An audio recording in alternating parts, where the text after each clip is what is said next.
Hello, my name is Lila Allen. This is Grebo the cat. And if you can tell me where the name Grebo came from, then I will give you a prize. Um, I would like to apologize. I was supposed to do a class today at 1:30, but I decided I needed to heal myself of the nasty cold and flu last weekend, so I was not able to prepare the way I like to. And one thing I learned, or one of the things I learned from my last class, was that I need to practice being concise. Even though I know material, I tend to get enthusiastic about it and passionate and then repeat myself, which does not make for a simple and significant presentation. So I want to be prepared, to be precise, and of course, do a little marketing. And you'll just have to excuse the cat hairs or not as you choose. Today's little meandering is all about inclusion, so I accept you whatever you choose. Um, so, my hope today, my intention today is to get the class set up, the stream set up, even try selling tickets so it might be easier to connect with or doing tickets. Um, and um, get my outline to where I want it to be easily flowing, but easily able for me to follow and stick to the point as well. It has been an interesting couple of weeks, which is delightful, but interesting. And today, since I love to practice and also very much needs to practice talking about my different faiths and truths and ideas, and because there is a difference between what goes on up here and actually presenting it to the world in a way that says what I need it to say and includes what I need it to include and is still not only understandable but comes from my truth. Um, there are I'm sure we are all learning a lot of different ways to express things out in the world. And things can hurt us intentionally or not. And we can feel righteous about many things. And there are so many things to choose from out there. But how we state our needs is probably an important part of our practices, not just the feeling of being horrified or compassionate or loving or righteous, but how we express it. Because the way we interact with the world is our expression. And happiness practice, I am the only one who knows my truth. I am the only one, as we said in the last class, who knows what's going on in here, how I really feel, what it really feels like. And I am the only one who knows what I really mean, no matter what I'm saying out here, trying to choose the words, using the language that I have learned. Does it really match my need and intention? We don't know until we try. And so that is an important part of our truth, is how we express it, what effect it has, not only on our reality, but on ourselves afterwards. How do we feel? So I am going to meander today about something that's been coming up a lot the last month or so. Tolerance, inclusion, diversity. Um, and it's taken me a while, of course, because how to really talk about it without Well, without offending anybody, but also in a way that really reflects it as my truth instead of a reaction against something. Um, and it is a practice. And I say meandering because I've spent the last 2 hours writing about this. So I will be mostly reading what I have written in order to keep me into a time frame. But meandering also because there's so many tangents that it could go off on, so many things that really connect with it. But we will start with this simple core truth that has the benefit of being a personal experience. So I can say that I am reacting and acting um, from something that happened to me and not from the stories of the world. Today, I was told that I am wrong. Basically, that my whole practice is wrong. I have been attending a Universalist Unitarian or Unitarian Universalist, however it goes, church lately. And it turns out they've been around a lot longer than I had known about. I thought they were pretty recent. But one lady told me she's been attending this church for 30 years. Really? Because I was seeking 30 years ago. But anyway, I have been attending this church lately because I have been delighted by the inclusion of the variety of spiritual practices. That's what they say. It's part of how they define themselves. Everyone is welcome. The structure of the celebrations does follow the norm, entrance, light the candle, there's words and music and non-denominational practices of meditation or prayer, energy work, and of course then douse the candle and lead out. And one of the services that I went to in the last month was actually done solely or wholly by members of the congregation, various members. Everybody had a different part to play or contribute. It was awesome and amazing. And the music. The music has been a balm to my soul. There's been choral music and contemporary music, orchestral and pop, congregations singing hymns, of course, and members playing Chopin, choirs singing Billy Joel. Today there was a four-piece band. One guy played a flute, and I think it was a bass flute and a saxophone, and there's drums, and it has been amazing. And every service has been different musically, at least, and it has all fed my soul.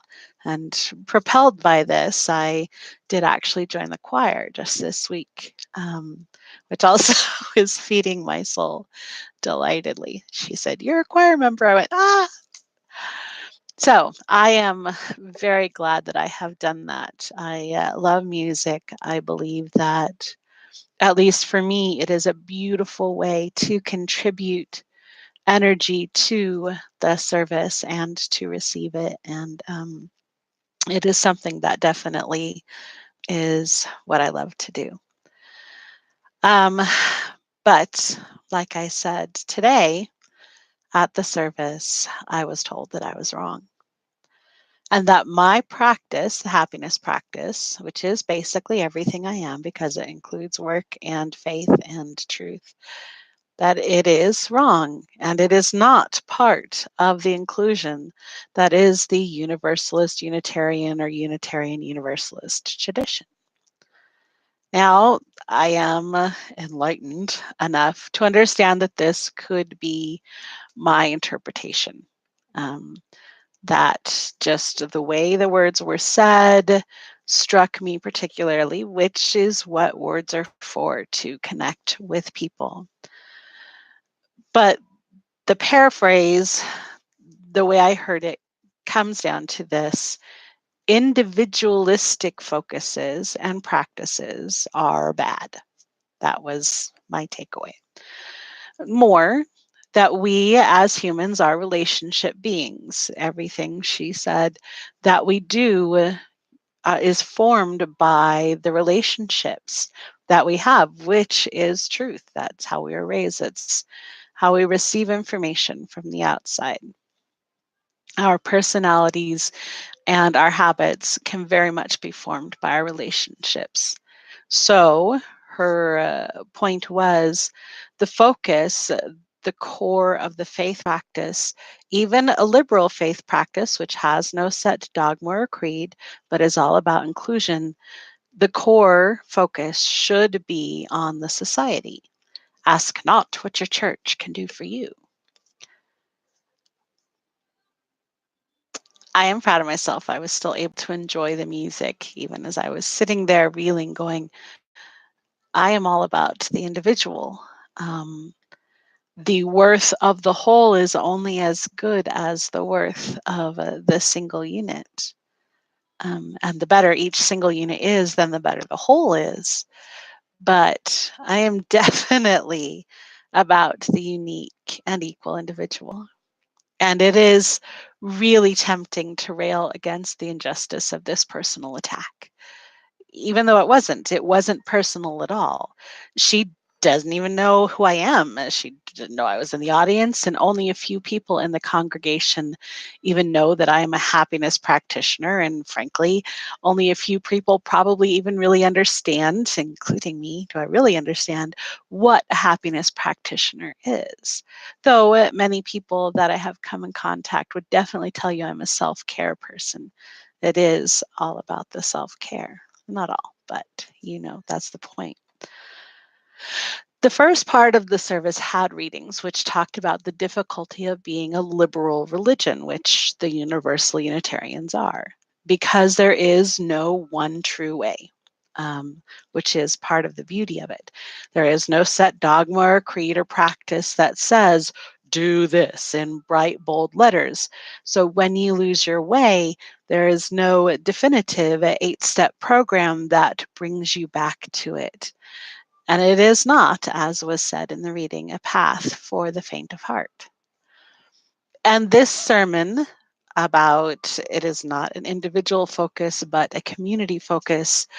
This sermon was the minister's way of giving her congregation that sense of purpose and a direction for their spiritual focus. Ask not what the church can do for you, ask what you can do for your church or for your community. It was her job. And isn't it my job to accept that? Not to accept that I am wrong and not to accept that I have to change in order to become the right kind of choir member, but to accept that the words she spoke are her truth, her reality. Her happiness hinges on this belief, at least at this moment. This is her center.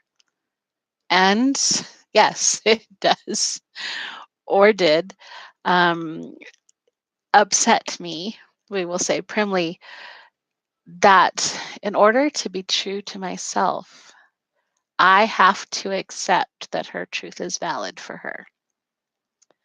Um, it would really, really feel good. It would feel so righteous to use all of this pain to argue with her, to confront her and to say, you are wrong. And I am just as valid a member of the community because the individual has to be strong in order for the community to be strong, blah, blah, blah. I want to make her, and by extension, the community she represents, accept me. But that's not my job. That's not my truth. That's not my faith. And in the end, it might feel triumphant for me having been able to say my piece, but it wouldn't be fulfilling and it wouldn't be my peace, Peace, because in the end, it would be against the true meaning of acceptance and inclusivity. which means she has the right to believe her reality of the world. She has the right to make the world a better place in her fashion. And she didn't harm me. She didn't throw me out of the sanctuary. She didn't even single me out. As I said, she doesn't even know I exist. And the only harm I received was through her words because of the way I felt, the way I let them affect me. To be true to my faith and my practice and my happiness, I get to practice accepting her. I get to practice inclusivity by including a person who would not include me. At least that's the way it feels. And I get to make a choice.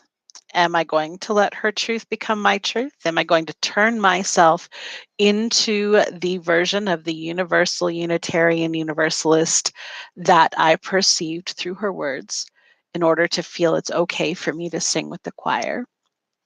No. Am I going to slink into the sanctuary each time, hoping to be unnoticed by her so I can get what I need from the music and scurry away? No. Am I going to swagger in, daring someone to ask me if I am an individualist? I don't know that I even know how to swagger, but no.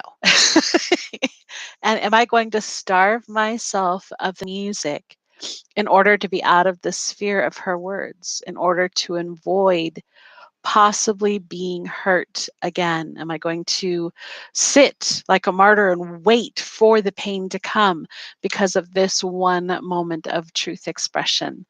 And the answer is no. I am responsible for my happiness, for my joy, for my practice. And even if we meet and she'll think what she thinks about me, and she will include me, the unique and equal individualist, or not, as fits her truth, which frankly, when it comes down to it, obviously has nothing to do with me. Will I include her? Yes. The happiness practice is diverse and inclusive. We accept that everyone, no matter how much it makes us grit our teeth, no matter how much we wish the world were different, no matter how much we wish we could beat the truth into them, which we don't really wish most of the time. Everyone has the right to their truth. But I'm not going to be seeking out her company. I'm not going to try and engage in a spiritual debate. And frankly, I don't know her. She could be a very nice person, though, based on this moment of truth. I doubt that she is my kind of person. But if I want to make the world a better place, and I do, I have to follow my faith. I have to be my truth. And my truth is acceptance. And my truth is inclusivity. And my truth is diversity, which means everyone. If I want to make my world a better place, I have to do it my way. And I still get to sing. So this individual is going to make the community a little better, at least for a little while. And that is all I can do. So that is my tirade slash meander slash thought process about inclusivity.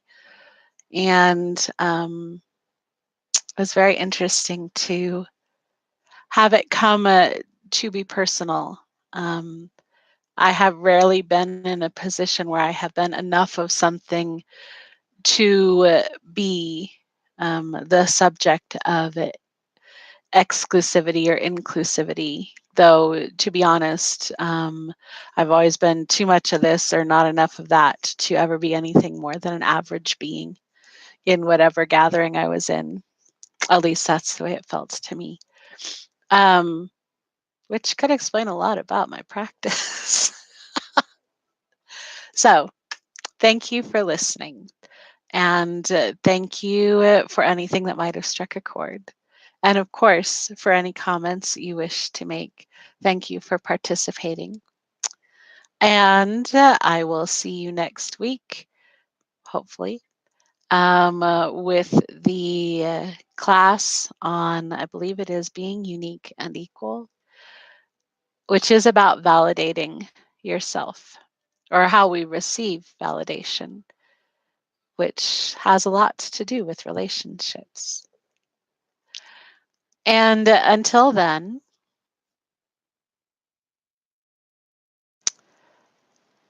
I hope you have a great day. Yes, I was going to sing, but I can't remember the words. I am still emotionally verklempt. But take care.